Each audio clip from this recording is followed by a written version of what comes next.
Okay.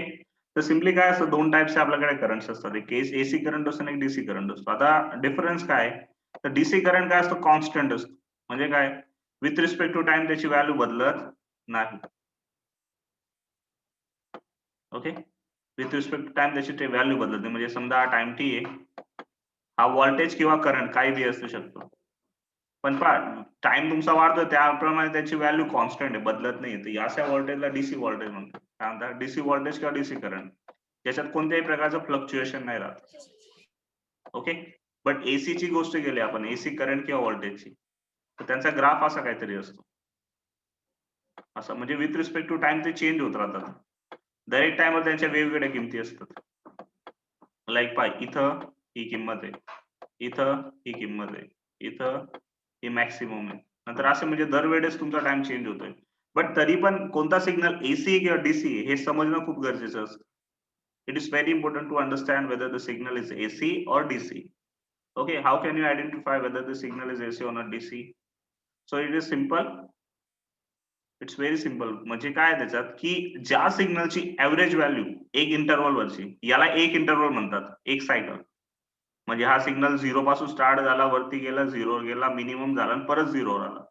तर याला याचा एक कंप्लीट सायकल म्हणतात. हा एक सायनोसॉइडल सिग्नल आहे, म्हणजे की हा साइन वेव्ह आहे. हा काय साइन फंक्शन आहे. साइन कॉस टेन कॉट येतं ना, त्याच्यातलं साइन फंक्शनचा ग्राफ असा बनतो. मग त्याच्यात जेवढं पॉझिटिव्ह असतं ना, तेवढंच निगेटिव्ह असायला पाहिजे. समजलं? हे जितका पॉझिटिव्ह आहे हा सिग्नल, तेवढाच निगेटिव्ह. तर हा जो सिग्नल आहे याला एसी सिग्नल म्हणू शकतो आपण. त्याला काय म्हणू शकतो आपण, एसी सिग्नल म्हणू शकतो. मग त्याला फ्रिक्वेन्सी असते वगैरे, ते टर्म्स आपण समजू धीरे धीरे. बट आता एखादा असा सिग्नल आहे, लाईक असा आणि असा सिग्नल आहे. तर याच्यात तुम्ही पाहणार, तर याच्यात जेवढं पॉझिटिव्ह तेवढं निगेटिव्ह नाहीये. राइट? दिसतंय? याच्यात पॉझिटिव्ह खूप कमी आहे, निगेटिव्ह खूप जास्त आहे. पण लाईनच्या वरती जे असतं ते पॉझिटिव्ह, लाईनच्या खाली जे असतं ते निगेटिव्ह असतं.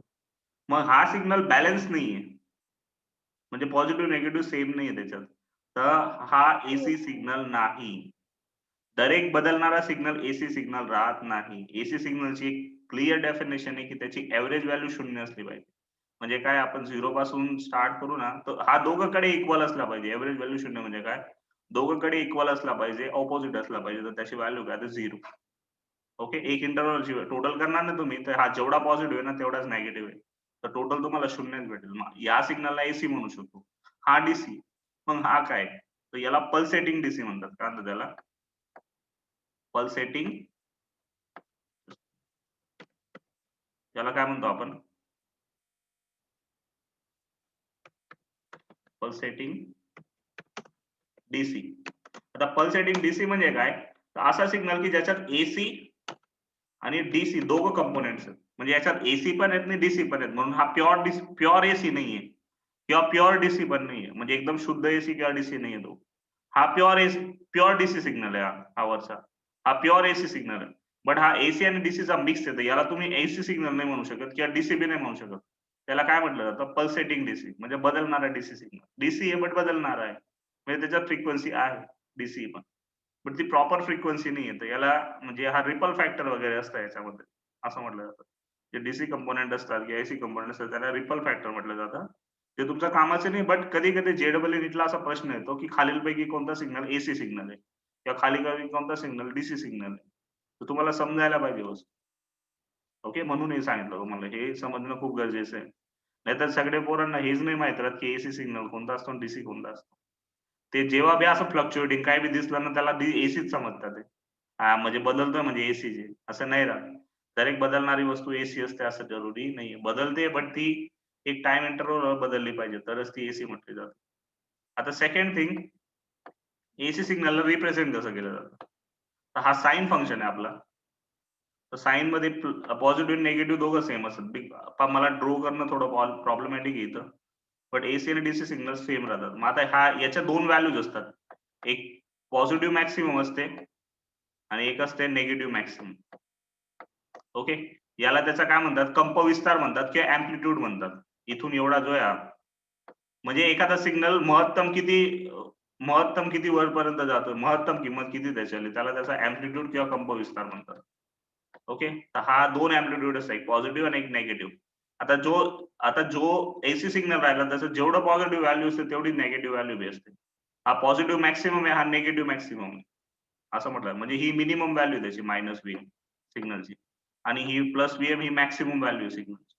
ओके, मग आता या सिग्नलला लिहू. पण हा सिग्नल कोणता आहे? तर साइन फंक्शन आहे. हे कोणतं फंक्शन आहे? साइन फंक्शन आहे.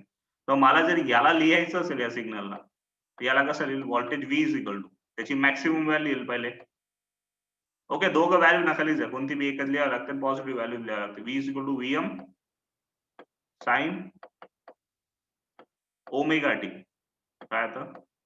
VM sine omega T. तर ओमेगा काय आहे? तर याची फ्रिक्वेन्सी असते या सिग्नलची. जसं ओमेगा इज इक्वल टू काय लिहिलं जातं? 2 पाय एफ. काय लिहितो आपण? 2 पाय एफ. आणि या एफ ला 1/t पण लिहू शकतो आपण. हे आपण 11वीला शिकलेले आहेत. फ्रिक्वेन्सी, टाइम पिरियड काय राहतं आणि हे सगळ्या टर्म्स आपण शिकून गेलेत ऑलरेडी. बट तरी मी रिवाइज करतोय. हा जो सिग्नल असतो त्याला स्वतःचा एक आवर्त कंप्लीट करण्यासाठी, म्हणजे एक पिरियड कंप्लीट करण्यासाठी जो टाइम लागतो त्याला त्याचा टाइम पिरियड म्हणतात. हा त्याचा झाला टाइम पिरियड. ओके, आणि ह्या टाइम पिरियड मध्ये तो किती डिस्टन्स कव्हर अप करतो? तर डिस्टन्स नाही कव्हर अप करत तो, ऍक्च्युली अँगल कव्हर करत असतो. हा जो 0 पासून तिथे अँगल किती? हा 0 अँगल असतो, हा π/2 अँगल असतो. π/2 म्हणजे 90. हा पाय अँगल असतो इथं. ओके, हा 3π/2 असतो. ओके, पायची व्हॅल्यू 180 येते. त्याप्रमाणे पाहिलं तर हा 0, हा 90, हा 180, हा 270 आणि हा असतो 2π म्हणजे 360. मोस्टली आपण पायचा फॉर्म मध्ये लिहू, आपण इथं 270 360 असं नाही लिहू. ओके, मग जेव्हा एक आवर तर कंप्लीट होतो तेव्हा तो टाइम किती घेतोय? टी टाइम घेतोय. आणि टी टाइम मध्ये तो किती अँगल कंप्लीट करतोय? 2π. आपल्याला माहिती की ओमेगा काय असतो? कोनीय वेग असतो. कोनीय वेग म्हणजे कोनीय स्थानांतरण, जे किती येतं? 2π आणि भागीला त्यासाठी लागणारा वेळ. तर किती टाइम लागतोय? एक आवर पूर्ण करायला टी जेवढा टाइम लागतो. ही त्याची कोनीय आवृत्ती असते. त्याच्यात 1/t जो असतो त्याला एफ ने लिहिलं जातं, म्हणून ती कोनीय आवृत्तीला अशा रीतीने लिहिलं जातं. याला कोनीय आवृत्ती म्हणतात, कोनीय वेग पण म्हणतात. दोघं एकच वर्ड्स आहेत आणि ही फक्त आवृत्ती म्हटली जाते. आता आवृत्ती म्हणजे काय? आवृत्ती किंवा फ्रिक्वेन्सी, ही अँग्युलर फ्रिक्वेन्सी, ही ऑनली फ्रिक्वेन्सी. आठवण ठेवायचं, परीक्षेत काय विचारलेलं आहे? They are talking about angular frequency और frequency. Okay, so better to come up with the proper terms. Terms व्यवस्थित समजायच्या की अँग्युलर फ्रिक्वेन्सी विचारताय का ऑनली फ्रिक्वेन्सी विचारताय. मग त्याप्रमाणे जर पाहिलं तर omega is equal to 2πf येतं. आता फर्दर एक टर्म येते, तर फ्रिक्वेन्सी म्हणजे काय असते? तर फ्रिक्वेन्सी म्हणजे तुम्हाला सांगितलं पहिले बी मी, but again I am telling you की एका सेकंदात, आता हा सिग्नल आहे त्याचं हे एक सायकल म्हटलं जातं, हे दुसरं सायकल म्हटलं जातं, हे तिसरं सायकल म्हटलं जातं. ओके, लाईक हे फर्स्ट इथं कंप्लीट झालं फर्स्ट. आता तो सिग्नल तेच सिग्नलला रिपीट करत असतो. हा रिपिटेटिव्ह सिग्नल म्हटला जातो. पिरियडिक सिग्नल म्हणजे काय? एक आवर नंतर तो त्याच्या स्वतःच्या त्याच किमतीचं परत पुनरावर्तन करतो. It repeated itself after one cycle. So such kind of signal is called periodic signal. म्हणजे असे जे सिग्नल की जो स्वतःला एक आवर नंतर परत परत काय असतो? पुनरावर्तित करत असतो, रिपीट करत असतो. तर तशा सिग्नलला आपण काय म्हणतो? आवर्ती विधेय म्हणत होतो आपण, माहिती तुम्हाला? Periodic function. तर साइन फंक्शन आहे, पिरियडिक फंक्शन आहे. ओके, हे आपण मागच्या वर्षी तरंग वगैरे चॅप्टर होतं त्याच्यात पाहिलं होतं ब्रीफ मध्ये. हे फर्स्ट, हे सेकंड, हे थर्ड. मग असे जितके आवर्त एका सेकंदात कंप्लीट होत असतील, किती टाइम मध्ये? एका सेकंदात असे जितके आवर्त कंप्लीट होत असतील, लाईक हे फर्स्ट, हे सेकंड, हे थर्ड, हे फोर्थ आणि हे फिफ्थ. समजून घ्या की एका सेकंड मध्ये याने 5 आवर्त कंप्लीट केले, तर याची फ्रिक्वेन्सी किती येईल? 5 हर्ट्स. किती येईल? 5 हर्ट्स. म्हणजे ते एका सेकंदात 5 वेळेस स्वतःला रिपीट करतोय. दॅट मीन्स जर तुम्हाला सांगितले की एखाद्या फ्रिक्वेन्सी 50 हर्ट्स आहे, 50 हर्ट्स आहे म्हणजे काय झालं? तो स्वतःला 50 वेळेस रिपीट करतोय एका सेकंदामध्ये. It is repeating itself in 50 times in 1 second. So that it is called as 50 hertz frequency. Okay, तर इतक्या टर्म्स तुमच्यासाठी इथं इम्पॉर्टंट आहेत. इतक्या टर्म्स समजल्या असतील तर मग आपण या चॅप्टर मध्ये पुढे सरकू. इतक्या मेजर टर्म्स आहेत, अंडरस्टँडिंग साठी खूप इम्पॉर्टंट आहेत, बेसिक आहेत त्या. आणि त्याच्यानंतर अजून एकच टर्म बाकी राहते, राहिलं वेव्हलेंथ, किंवा त्याला आपण तरंग लांबी म्हणतो. तर ही जी असते, या तरंगाची जी लांबी तिला त्याची तरंग लांबी, कारण तरंग तर तेच राहणार आहे दरवेळेस. तरंग काय बदलणार आहे का दरवेळेस? तरंगची लांबी तेवढीच राहणार आहे, कारण सिग्नल रिपीट आहे. दरवेळेस ते स्वतःलाच रिपीट करणार आहे. मग ही जी तरंगची लांबी असते एवढी लांबी, त्याला तरंग लांबी म्हणतात. ओके, म्हणजे एक प्रकारचं अंतर आहे ते. ओके, म्हणजे जेव्हा एखादं तरंग एक आवर्त पूर्ण करतं, तेव्हा ते जितकं अंतर कापतं ना, एक आवर्त पूर्ण करतं तेव्हा त्याने जे कापलेलं अंतर असतं ना, ते त्याची तरंग लांबी असते. ओके, ज्याला लॅम्बडाने दर्शवलं जातं. तरंग लांबी किंवा त्याला काय म्हणतो आपण, wavelength. Okay, so I feel it is enough to you. Suppose की हा जो तरंग आहे याचा वेग v आहे आणि याची फ्रिक्वेन्सी किती f आहे. मग याची तरंग लांबी किती असेल? समजा की हा वेव्ह आहे आपल्याकडे, त्याचा वेग किती v आहे आणि त्याची फ्रिक्वेन्सी f आहे. तर तरंग लांबीसाठी सूत्र तर आपल्याला माहिती आहे की वेग बरोबर काय येतं, अंतर. तर अंतर किती कापेल तो, लॅम्बडा जेवढं तरंग लांबी एवढं. आणि वेळ किती घेईल त्यासाठी, 1/t टाइम घेतील. एवढं अंतर ना, एवढ्या टाइमसाठी, एवढ्या अंतरासाठी tच टाइम लागणार आहे, 1 आवर्तच पुरणार आहे. आता आपल्याला माहिती आहे 1/t बरोबर काय असतं, f असतं. मग हा f ला वरती घेऊन जाऊ आपण, 1/t ला f लिहू शकतो. v इज इक्वल टू किती, लॅम्बडा f येईल. Okay, v is equal to lambda f. मग त्याच्यावरून lambda is equal to v by f. हे आवर्त का, हे तरंग लांबीचं सूत्र येऊन जातं. जिथं v काय आहे, तर जे किरण आहे आपल्याकडे, किंवा सॉरी किरण नाही, जे आपला तरंग आहे त्याचा वेग येतो, आणि f काय, त्याची फ्रिक्वेन्सी आहे तरंगची. ओके, त्याच्यावरून तुम्हाला त्याची वेव्हलेंथ भेटून जाईल. आता याच्यात असं असतं की समजा एखादा वेव्ह आहे, याची लांबी कमी आहे, समजा एवढीच लांबी आहे, तर त्याची फ्रिक्वेन्सी जास्त आहे. आता एवढ्याच टाइमसाठी मी जर दुसरं वेव्ह घेतलं, पाहून घ्यायचं, फ्रिक्वेन्सी आणि वेव्हलेंथ एक दुसऱ्याला व्यस्त असतात. व्यस्त आहेत पहा. फ्रिक्वेन्सी जर जास्त आहे म्हणजे वेव्हलेंथ काय असायला पाहिजे, कमी असायला पाहिजे. फ्रिक्वेन्सी कमी आहे तर वेव्हलेंथ. आता समजून घ्या की ह्या दोघं वेव्हसाठी एका सेकंदामध्ये आपल्याला पाहायचंय. पण आता हे जे दुसरं वेव्ह आहे त्याची तरंग लांबी जास्त आहे, समजून घ्या एवढी तरंग लांबी. ओके, मग हा जेवढा टाइम आहे तेवढ्याच टाइम मध्ये, एकाच सेकंदामध्ये हा स्वतःला कितीदा रिपीट करेल, तर त्याने कितीदा रिपीट केलं त्याला, 2च दा. मग आता याची तरंग लांबी पहा, याची तरंग लांबी समजा λ1 असेल. ओके, ती छोटी आहे, तर याची तरंग लांबी केवढी येईल, एवढी येईल, λ2. ओके, तर आपण पाहू शकतो याची फ्रिक्वेन्सी समजा f1 असेल, तर हा 5 वेळेस स्वतःला रिपीट करतो एवढा एकाच सेकंदात. हा स्वतःला किती वेळेस रिपीट करतो, 2दा. बरोबर, मग आपल्याला क्लिअरली दिसतंय की f1 ग्रेटर दॅन f2 आहे. ओके, कारण f1 5 हर्ट्झ झालं आणि f2 किती, 2च हर्ट्झ आहे. मग त्याच्यावरून लॅम्बडा काय असायला पाहिजे, सो λ1 लेस दॅन λ2. λ2 पेक्षा कमी आहे ना. पाहू शकता तुम्ही, पहा इथं तरंगची लांबी कमी होती, तर तो जास्त वेळेस रिपीट झाला तेवढ्याच टाइम मध्ये. मग इथं तरंगची लांबी जास्त, तर तो कमी वेळेस रिपीट झालाय. तर असा संबंध दर्शवतो इक्वेशन. वेग दोघांचा सारखाच आहे, दोघांचा वेग काय सारखा, दोघांचा वेग सारखा असला पाहिजे तरच पॉसिबल आहे. नाही तर समजा भले या तरंगची लांबी जास्त आहे, पण जर स्पीड जास्त असेल तर जास्त वेळेस रिपीट होऊन जाईल एका सेकंदात. तर पॉसिबल आहे का दोघांची फ्रिक्वेन्सी सारखी होऊ शकते. सो मग कोणती ना कोणती एक टर्म तर कॉन्स्टंट राहील या 3 मधून. समजा आपण वेग अचळ घेऊ दोघांचा, दोघं सेमच वेग आहे समजून घ्या, तर त्यावेळेस तुमची तरंग लांबी आणि फ्रिक्वेन्सी एक दुसऱ्या काय असतात, व्यस्त प्रमाणात असतात. तर फ्रिक्वेन्सी जेवढी जास्त असेल तेवढं तरंग लांबी कमी, फ्रिक्वेन्सी जेवढी कमी असेल तेवढं तरंग लांबी जास्त असते. सो इथपर्यंत हे बेसिक आहे, जे तुम्हाला माहिती असलं पाहिजे, जे मागच्या वर्षी शिकलेत आपण. ओके, तर आता याच्यापासून इथून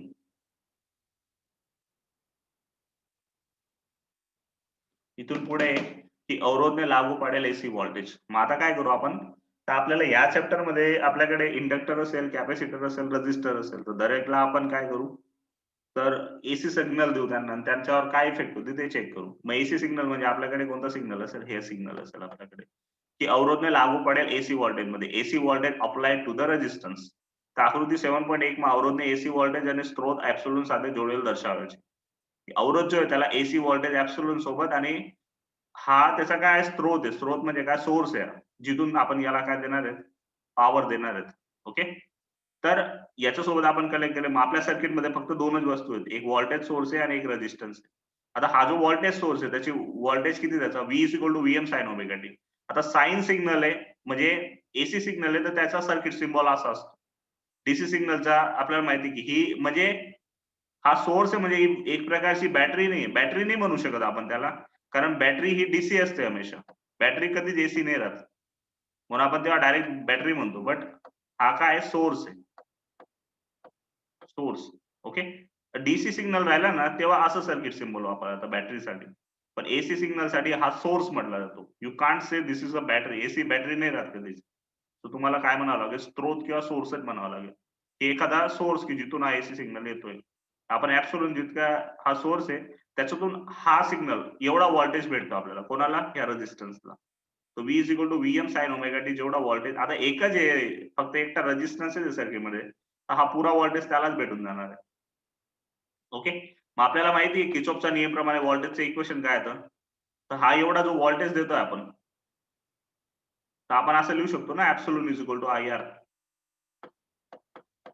ऍप्सोलून is equal to I into R, आणि ऍप्सोलून बरोबर काय आपल्याकडे VM साइन ओमेगा टी आहे. काय येतं, VM साइन ओमेगा टी आहे. VM साइन ओमेगा टी बरोबर काय असणार आहे, IR. मग आपल्याला I शोधायचं, तर या R ला काय करू, इकडे छेद मध्ये घेऊन जाऊ. ओके, या VM च्या छेद मध्ये, तो VM by R is equal to काय होऊन जाईल, sine omega, I is equal to VM by R sine omega T होऊन जाईल. आता R अचळ आहे इथं, R तर बदलत नाही, मग VM अपॉन R जे येईल ते काय येणार आहे, IM येईल. त्याला आपण काय लिहू शकतो, IM, व्होल्टेज भागीला रेझिस्टन्स, काय येतं, करंट येतं. तर I is equal to IN sine omega T, हे करंटचं इक्वेशन बनवून घेऊ. ओके, ज्याच्यात IM काय आहे, तो VM भागीला R. मग IM हे काय आहे, करंटची मॅक्सिमम व्हॅल्यू आहे. ही काय असणार आहे, करंटची मॅक्सिमम व्हॅल्यू. जशी ही VM काय होती, व्होल्टेजची मॅक्सिमम व्हॅल्यू होती, तशी ही I is equal to IM काय आहे, करंटची मॅक्सिमम व्हॅल्यू, आणि हा साइन फंक्शन जसं तसा राहणार आहे. आता आपण पाहतोय की जे व्होल्टेजचं इक्वेशन आहे ते बी साइन फंक्शन आहे, करंटचं इक्वेशन आहे ते बी काय साइन फंक्शन आहे. You can see from the figure. Okay, voltage बी साइन फंक्शन आहे आणि करंट पण काय तुमचं आलं, साइन फंक्शन आहे. दोघं साइन फंक्शन आहे. याचा अर्थ काय आहे की दोघांचे जे ग्राफ्स बनतील ते काय असतील, सारखे असतील. याचा मिनिंग काय होतो, की जे दोघं आहेत त्यांचे ग्राफ्स जे बनतील ते सारखेच बनतील. ओके, मग ग्राफ सारखे बनतील तर काय बनेल ग्राफ, बट ऍक्च्युली काय आहे, ही IM ची व्हॅल्यू काय आहे, तर VM ची व्हॅल्यू भागीला R आहे, आणि R कधी निगेटिव्ह राहत नाही, R ची व्हॅल्यू पॉझिटिव्ह असेल, मग याचं जे उत्तर येईल ते VM पेक्षा कमीच असणार आहे. ह्या व्होल्टेज VM पेक्षा IM ची व्हॅल्यू काय असणार आहे, हमेशा कमी असणार. मग तुम्ही जेव्हा याचा ग्राफ ड्रॉ करणार, आता याच्यात फेज शिफ्ट वगैरे असं काहीच नाहीये या ग्राफ मध्ये. म्हणजे की फेज शिफ्ट म्हणजे काय, दोघं सिग्नल साइन आहेत. हे पहा, एक सिग्नल आहे V is equal to VM sine omega T. Okay, हा omega T is nothing but काय असतो, अँगल. सीधा सीधा या ओमेगा इंटू टी डायरेक्ट काय असतो, अँगल असतो थीटा. ओके, आणि इथं I इज इक्वल टू काय येणार आहे, IM sine omega T. Okay, V is equal to VM sine omega T, I is equal to sine. आता याच्यात पाहिजे, या दोघं वस्तू सेम आहेत, साइन साइन आहे, म्हणजे दोघं एकाच ठिकाणी स्टार्ट होतील, एकाच ठिकाणी मॅक्सिमम होतील, एकाच ठिकाणी शून्य होतील, परत एकाच ठिकाणी मिनिमम होतील, परत एकाच ठिकाणी झिरो होतील, म्हणजे एकाच अँगलवर हे सगळं होईल. बट त्यांच्या ह्या व्हॅल्यू वेगवेगळ्या आहेत. VM आणि IM या दोन व्हॅल्यू वेगळ्या आहेत. मग त्याच्यासाठी आपल्याला माहिती आहे की इथं VM हमेशा काय असणार आहे, ग्रेटर दॅनच IM असेल. VM IM पेक्षा लहान मोठा असेल इथं, कारण आहे IM VM पासून बनलेला आहे, आणि भागीला R करायचं तर जो भागाकार करू आपण, तर IM चं उत्तर VM पेक्षा कमीच भेटेल आपल्याला. ओके, मग याला जेव्हा आपण ग्राफ मध्ये ड्रॉ करू तर कसं येईल, तर पहिला ग्राफ आपण VM ची व्हॅल्यू घेऊन घेऊ, तर इथं पॉझिटिव्ह VM असेल. ओके, तर तेवढाच निगेटिव्ह VM घ्यावा लागेल आपल्याला पहिल्या ग्राफसाठी. आणि दुसऱ्या ग्राफसाठी एक IM असेल, पॉझिटिव्ह IM. पॉझिटिव्ह IM कमी असेल तर निगेटिव्ह IM बी काय असणार आहे, कमीच असणार आहे. ओके, एकच ग्राफवर घ्यावा लागेल. ओके, मग हा ग्राफ साइन आहे, हा बी साइन आहे, तर पहिला ग्राफ ड्रॉ करू आपण.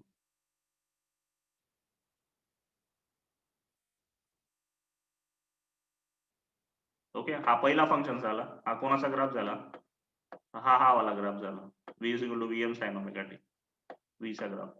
आता सेकंड ग्राफ, सेकंड कोणाचा आहे, करंटचा ग्राफ. तो स्टार्ट तिथूनच होईल, कारण दोघं साइन फंक्शन आहेत, साइन काही अँगल वगैरे दोघांचे सेम आहे, तर दोघं एकच ठिकाणून स्टार्ट होतील. मग कुठून स्टार्ट होईल, पण हा मॅक्सिमम पुरा मॅक्सिमम नाही जाणार, हा कुठपर्यंत जाईल, इथपर्यंत. परत झिरो कुठे होईल, तिथंच होईल. ओके, अगेन मिनिमम होईल तर इथपर्यंतच मिनिमम जाईल तो. इथून पूर्ण रिपीट होईल आणि 0 परत कुठे येईल इथं. असं आणि हा असं. Got it? मग हा असेल 2π. ओके, हा 3π/2 अँगल. ओके, हा पाय अँगल असेल आणि हा काय असेल तुमचा π/2 आणि हा 0 अँगल असेल. तर तुम्ही पाहू शकता हे दोघं एकाच ठिकाणी मॅक्सिमम होत आहेत, एकाच ठिकाणी 0 होत आहेत, स्टार्ट बी एका ठिकाणी होत आहे, मिनिमम बी एकाच ठिकाणी होत आहे. ओके, इथं 0 बी एकाच ठिकाणी. याचं कारण काय? कारण हे नाही, हे दोन वस्तू काय करताय नीट पाहताय, या दोन वस्तू फक्त त्याचा अँप्लिट्यूड चेंज करतील, कमी किंवा जास्त. ओके, बट हा जो अँगल असतो हा काय चेंज करतो. इथं दोघं जर अँगल सेम राहिले, ω t ते फंक्शन सेम चालेल, सोबत चालतील दोघं ना, कोणी मागे राहील ना कोणी पुढे राहील, सोबत चालतील दोघं. म्हणजे याचा अर्थ काय झालं, जेव्हा तुम्ही एसी सिग्नल देता एखाद्या सर्किटला आणि तुमची सर्किट फक्त रजिस्टिव्ह आहे, म्हणजे फक्त रेजिस्टन्स असेल, तर तुमच्या सर्किटमध्ये व्होल्टेज आणि करंट दोघं सोबतच चालतं. पण इथं एक नवीन वस्तू शिकायला भेटेल तुम्हाला, की कधी व्होल्टेज पुढे होऊन जातं, कधी करंट पुढे होऊन जातं. तर ह्या वस्तू तुम्हाला शिकायला भेटतील. पण त्याचा आधार कशावर असतो, तुम्ही सर्किटमध्ये कोणता एलिमेंट वापरतात, म्हणजे रेजिस्टन्स आहे का, इंडक्टर आहे का, कॅपॅसिटर आहे. ओके, किंवा रेजिस्टन्स, कॅपॅसिटर, इंडक्टर एक सोबत बी वापरला जातं. त्या सगळ्यांची जी कंबाईन इफेक्ट असते त्याच्यामुळे काय वेळेस करंट किंवा व्होल्टेज हे लॅग किंवा लीड करतं. लॅग म्हणजे पुढे चालणं, लीड म्हणजे मागे राहणं. तर कोणी मागे राहील कोण पुढे राहील ते आपण पुढे पाहू, पुढे जसं जसं चॅप्टर चालेल तसं. ते खूप इम्पॉर्टंट फॅक्टर्स आहे त्याच्यात आणि खूप इम्पॉर्टंट आणि खूप इंटरेस्टिंग चॅप्टर आहे तुम्ही समजलं तर पाहू शकता तुम्ही इथं की IM आणि VM दोघं सेम टाइमला स्टार्ट होतील, सेम टाइमवर मिनिमम होतील, मॅक्सिमम होतील, सेम टाइमवर एंड होतील. पण फरक असा असेल की त्यांचे अँप्लिट्यूड्स फक्त बदलतील, कारण की दोघांचे अँप्लिट्यूड्स वेगवेगळे आहेत. ओके, आता तुम्ही याचा अर्थ असं झालं की ह्या दोघं सिग्नल्सची ऍव्हरेज व्हॅल्यू 0 आहे एक इंटरव्हलची, तुम्ही पहा म्हणजे हे एसी सिग्नल्स आहेत. पहा स्पष्ट છે કે એસી વોલ્ટેજ અને બંને એકબીજા સાથે સમાન કડામાં છે. સમાન કડાमध्ये काय फेज सारखा आहे दोघांचा. याला कडा म्हणतात, हे फेज એંગલ છે ને त्यांना કડા म्हणतात. આપણે જોઈ શકીએ છીએ કે લાગુ પાડેલ વોલ્ટેજની માફક પ્રવાહનું સાઇન વક્ર મુજબ જ બદલાય છે. પ્રત્યેક ચક્ર દરમિયાન તેને અનુરૂપ ધન અને ઋણ મૂલ્ય ધારણ કરે છે. म्हणजे दरेक सायकल मध्ये ते पॉझिटिव्ह निगेटिव्ह व्हॅल्यू काय रिस्पेक्टिव्ह म्हणजे सोबतच चालतात त्यांच्याला. एक पूर्ण चक्र दरम्यान तत्कालीन प्रवाह मूल्यનો સરવાળો 0-0 છે. ओके, એટલે સરેરાશ प्रवाह 0 થશે. म्हणजे आता तुम्ही एक पूर्ण सायकल घेणार, एक पूर्ण चक्र म्हणजे काय, एक पूर्ण सायकलवर व्होल्टेज किंवा प्रवाह जे बी असेल त्याची जर सरेराश किंमत घेतली तुम्ही, ऍव्हरेज व्हॅल्यू, ती तुम्हाला 0च भेटणार. टोटल जर गेली तर 0 येणार आहे, जितकं पॉझिटिव्ह तितकं निगेटिव्ह आहे. ओके, मग टोटल 0 येईल, तर मग ऍव्हरेज व्हॅल्यू बी काय 0 येणार आहे त्यांच्यावाली. ઓકે, તો સરેરાશ પ્રવાહ 0 છે એ હકીકતનો અર્થ એ નથી કે વપરાતો પાવર પણ 0 હોય. मग याचा अर्थ असं नाही जाणार की या सर्किटमध्ये वापरला जाणारा पॉवर बी काय असेल 0 असेल, म्हणजे विद्युतचा व्यय नाही होणार, असं होणार नाही. पॉवर वापरला जाईल. જૂલ ઊર્જા I2 R સૂત્ર વડે આપવામાં આવે છે અને I2 જે હંમેશા ધન જ હોય છે, પછી I ધન હોય કે ઋણ. आता आपल्याला माहिती आहे की जूल उष्मा जी असते हीट, जेव्हा एखाद्या सर्किटमध्ये रेजिस्टन्स आहे आणि तुमचा करंट त्याच्यामधून पास होत असेल तर उष्मा ऊर्जा निर्माण होते आणि उष्मा ऊर्जेचं इक्वेशन काय असतं, I2 × R असतं.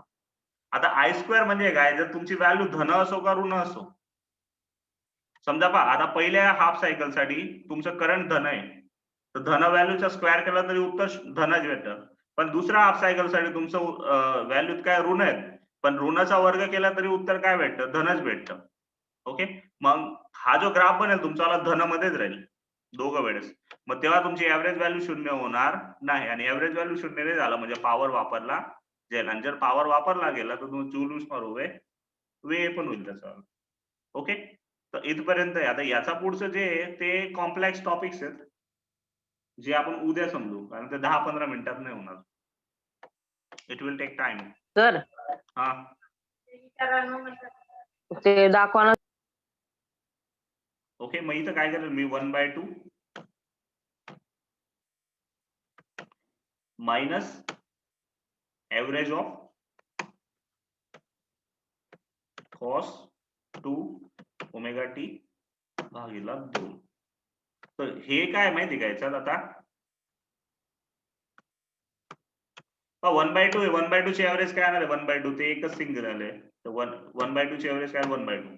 आता मी काय बोललो तो मायनस, आता कॉस असो साइन फंक्शन असो, इथं पुढे काय बी हा 2 सोडून द्या मागचा, हा मागचा 2 सोडून द्या, तो भागीला आहे त्याचा काय घेणं देणं नाही. हा पुढचा जो कॉस ओमेगा टी एवढा. ओके, तर कॉस असो साइन असो, कॉस 2 ओमेगा टी असो, 4 ओमेगा टी असो, 6 असो, 3 असो, 2 असो, इथं काही बी असो, पण जर एकटा कॉस आहे म्हणजे त्याला स्क्वेअर बीर असं काहीच नाही, स्क्वेअर क्यूब असं काहीच नाही, फक्त एकटा कॉस आहे, तर त्याची ऍव्हरेज व्हॅल्यू हमेशा 0 आहे. कॉस असो का साइन असो, या दोनच फंक्शन साठी सांगतोय, नीट ऐकायचं, 0 येईल. मग ह्या फंक्शनची फायनल ऍव्हरेज व्हॅल्यू किती होते? तर 1/2 काय 1/2 ओनली. तर average of sine square omega T काय येणार आहे तुमचं उत्तर? 1/2. या फंक्शनची व्हॅल्यू 0 होऊन जाईल, तर तुमचा आन्सर काय होऊन जाईल फायनली? 1/2. तर पाहू शकता तुम्ही इथं ही P square average P is equal to I square R घेतलं, आय ची किंमत I omega T, I M omega T sine omega T होतं, तर I square M sine square omega T into 2 R आलं होतं.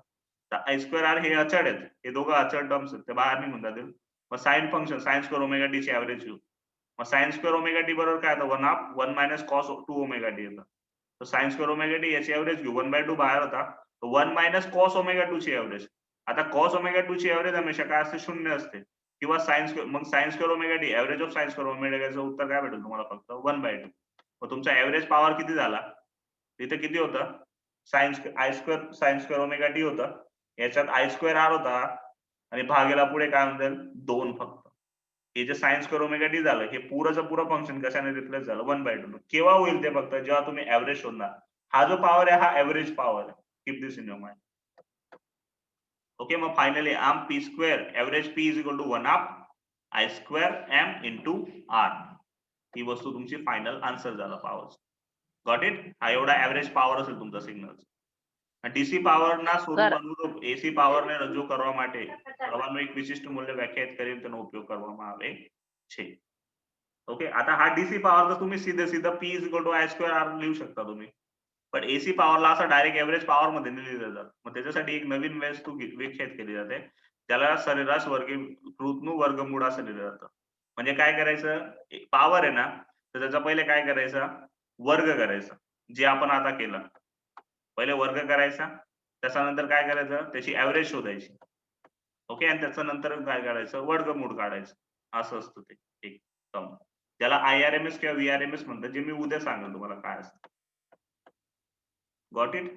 इथपर्यंत सर